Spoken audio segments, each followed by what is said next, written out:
Welcome back to our channel, ladies and gentlemen. Thank you for choosing our show.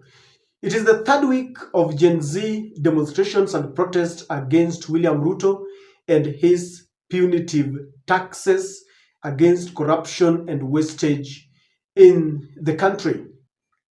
When this started, it was very peaceful and they conducted it as it is envisaged in our constitution, because it is our right to go for picketing. But then, what we are witnessing on the streets today, those are not protests. People, in fact, those are goons who have taken over, who have hijacked a very noble process, an exercise that was meant to emancipate our country. And they are now wreaking havoc on people.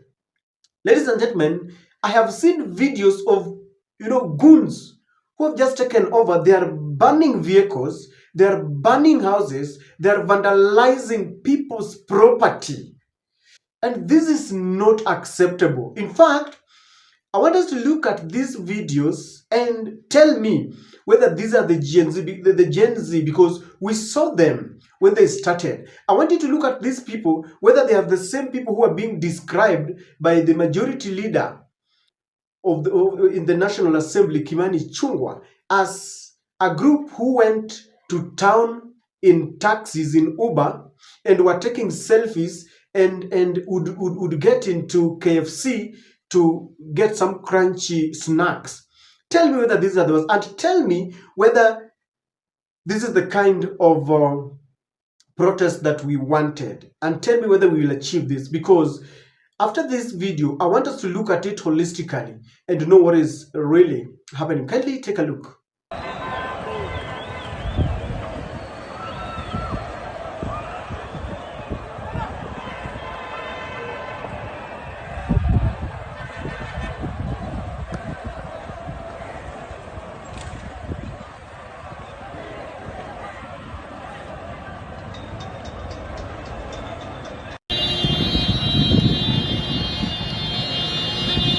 Gari ndio hicho.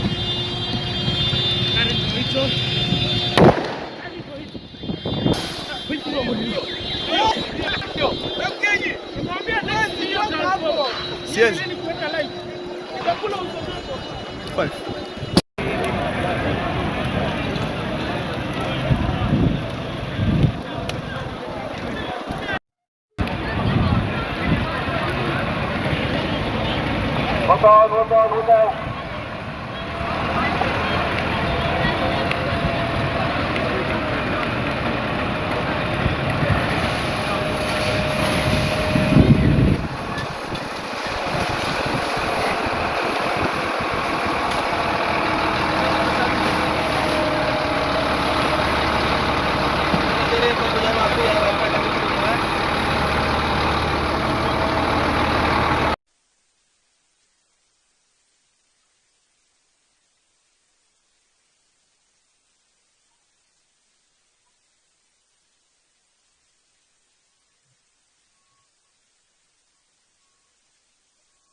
Those are very horrible scenes, and the drafters of our constitution did not envisage this kind of vandalism.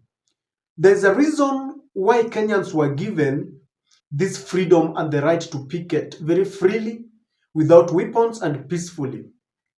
Now, as this was going on in Mombasa, the Gen Z caught up with one goon, because I personally, from where I sit, I believe these were goons who have been sent, and he was trying to steal, and the crowd caught up with him and they gave him a lesson. In fact, he was rescued very fast by some cops who were nearby. Take a look at what was happening in Mombasa.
simply put, this is happening at a time when William Ruto had alleged that in the penultimate protest that took place the day when Parliament was invaded, that there is a goon who went and snatched a gun from the police, and he is the guy who shot people. And William Ruto was alleging that already the peaceful protest had already been infiltrated.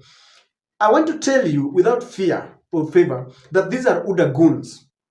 And these are attempts by the NIS to infiltrate this noble exercise so that they will come up with an excuse to ban the protests. This did not happen in the first time. What has happened now?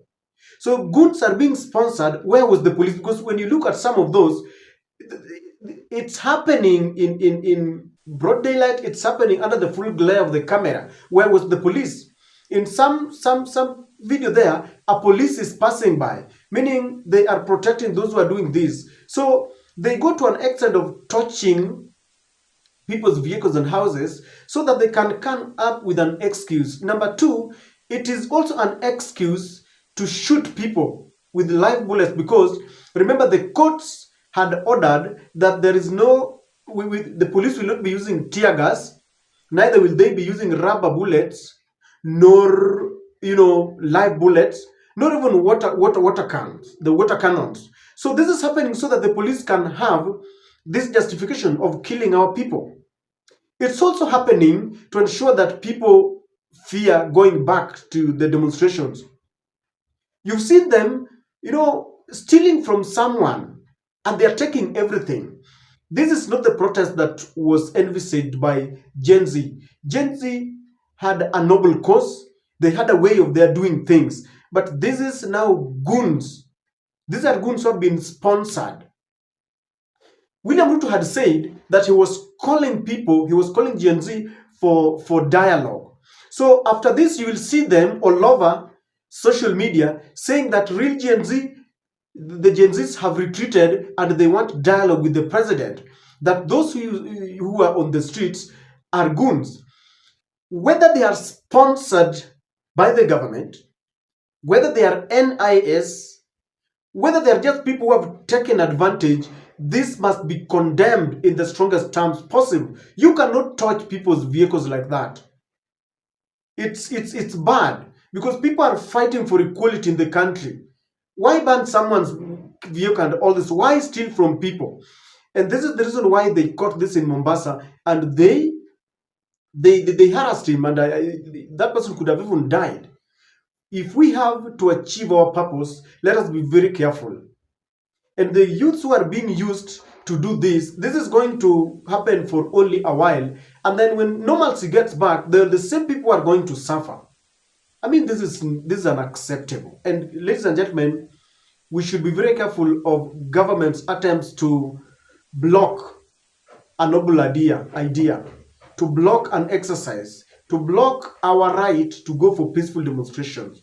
Let us be very careful. This is bad, and this is condemned. This is not the demonstration, ladies and gentlemen. And if the government is the one doing this, the UDA goons and the NIS, it is unacceptable. And I don't think this is possible. Next, you will see other goons regrouping, apparently to oppose and kill each other in the name, under the guise of some people are destroying our property. I don't know what you think, but this is sad. It's not the level. We've